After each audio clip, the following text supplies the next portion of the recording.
নমস্কার বন্ধুরা, সনাতন মোটিভেশন চ্যানেলে আপনাদের সবাইকে স্বাগত। আজ 19শে এপ্রিল, 5ই বৈশাখ, রবিবার। আজকের দিনেই পালিত হচ্ছে 2026 সাল বা 1433 বঙ্গাব্দের অক্ষয় তৃতীয়া। অনেকেই আবার এই অক্ষয় তৃতীয়া 20 এপ্রিল, 6ই বৈশাখ সোমবার দিনেও পালন করবেন। অক্ষয় শব্দটির আক্ষরিক অর্থ যা ক্ষয়প্রাপ্ত হয় না অথবা যার ক্ষয় বা বিকার নেই।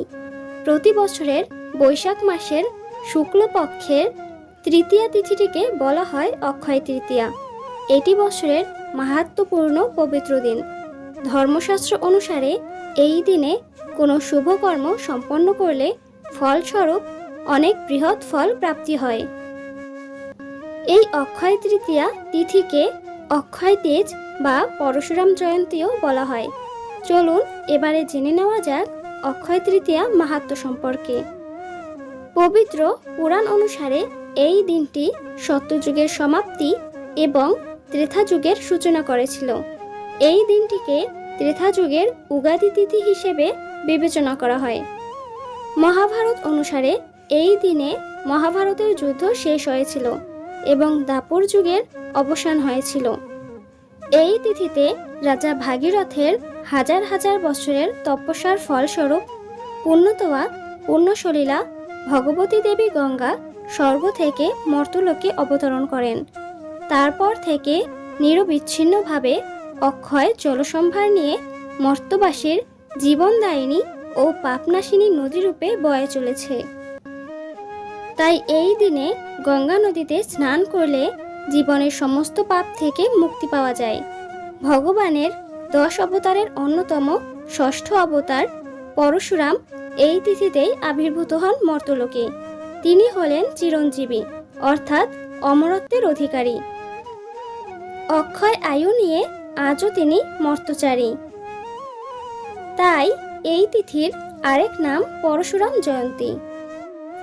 এই দিনেই পাণ্ডবদের বনবাসের সময় ভগবান শ্রীকৃষ্ণ তাদের অক্ষয় পাত্র দান করেন, যার ফলে কখনো তাদের খাদ্যের অভাব বোধ করতে হয়নি।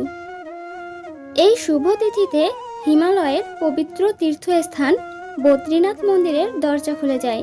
পুরীর জগন্নাথ মন্দিরে রথযাত্রার প্রস্তুতি শুরু হয়। এই সব ঘটনার কারণেই অক্ষয় তৃতীয়াকে অত্যন্ত পবিত্র বলে মনে করা হয়। আজকের এই দিনে অনেকেই হয়তো অক্ষয় তৃতীয়া পূজা করছেন এবং যারা কোনো কারণবশত এই অক্ষয় তৃতীয়া পূজা এবং ব্রত পালন করতে পারছেন না, তারাও এই অক্ষয় তৃতীয়ার ব্রত কথাটি শ্রবণ করে ভগবানের সম্মুখে একটি প্রদীপ প্রজ্বলন করতে পারেন। তাহলে শুরু করা যাক অক্ষয় তৃতীয়ার ব্রত কথা। তবে ভিডিওটি শুরু করার আগে আপনি যদি এই চ্যানেলের নতুন দর্শক হয়ে থাকেন তাহলে এখনই চ্যানেলটিকে সাবস্ক্রাইব করুন। তাহলে শুরু করছি অক্ষয় তৃতীয়ার ব্রত কথা। জয় শ্রীকৃষ্ণ, রাধে রাধে। একবার ধর্মরাজ যুধিষ্ঠির মহারাজ মহামুনি শতানিককে অক্ষয় তৃতীয়া তিথির মাহাত্ম্য বর্ণনা করতে বললেন। শতানিক মুনি প্রসন্ন চিত্তে বর্ণনা শুরু করলেন। পুরাকালে খুব ক্রোধ সর্বস্ব নিষ্ঠুর এক ব্রাহ্মণ ছিলেন। ধর্মকর্মে তার বিন্দুমাত্র আগ্রহ ছিল না। একদিন এক দরিদ্র ক্ষুধার্ত ব্রাহ্মণ তার কাছে সামান্য অন্ন এবং জল ভিক্ষা চাইলে ব্রাহ্মণ উচ্চ তীব্র স্বরে কটু ভাষায় তার দুয়ার থেকে ভিখারিকে দূর দূর করে তাড়িয়ে দিলেন আর বললেন যে এই ত্রিসীমানায় সে যেন ঘোরাফেরা না করে অন্যত্র ভিক্ষার চেষ্টা করে। ক্ষুধা পিপাসায় কাতর ভিখারিকে বিষণ্ণ মনে চলে যেতে দেখে ব্রাহ্মণ পত্নী সুশীলা অতিথির অবমাননা দেখতে না পেরে স্বামীর কাছে উপস্থিত হয়ে অনুরোধ করলেন, ভর দুপুরে অতিথি সৎকার না হলে সংসারের অমঙ্গল হবে এবং গৃহের ধন সম্পত্তি লোপ পাবে। স্বামীর দিক থেকে মুখ ফিরিয়ে ভিখারিকে তিনি ডাকলেন এবং দুয়ারে বসতে বললেন। তার অন্যত্র যাবার প্রয়োজন নেই। সুশীলা খুব শীঘ্র তার জন্য অন্ন জল আনবার ব্যবস্থা করলেন। কিছুক্ষণ পরেই তিনি অতিথি ভিক্ষুকের সামনে সুশীতল জল এবং অন্য ব্যঞ্জন নিয়ে খাবার জন্য দিলেন। দরিদ্র ব্রাহ্মণ ভোজন করে অতীব সন্তুষ্ট হলেন এবং যাত্রার সময় সুশীলাকে হৃদয় থেকে আশীর্বাদ করে সেই অন্ন জল দানকে অক্ষয় দান হিসেবে অভিহিত করে চলে গেলেন। বহু বছর পর সেই ব্রাহ্মণের অন্তিমকাল উপস্থিত হলো। যমদূতেরা এসে তার ঘরে হাজির হলেন। ব্রাহ্মণের দেহ পঞ্জির ছেড়ে তার প্রাণবায়ু বের হলো বলে। তার শেষের সেই ভয়ঙ্কর সময় উপস্থিত হলো। ক্ষুধা ও তৃষ্ণায় তার কণ্ঠ ও তালু শুকিয়ে গেল। তার উপর যমদূতদের কঠোর অত্যাচার।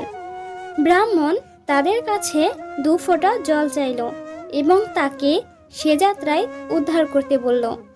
যমদূতেরা তখন বলল, তুমি তোমার গৃহ থেকে অতিথি ভিখারিকে নির্জলা বিদায় করেছিলে, মনে নেই? বলতে বলতে তারা ব্রাহ্মণকে টানতে টানতে ধর্মরাজের কাছে নিয়ে গেল।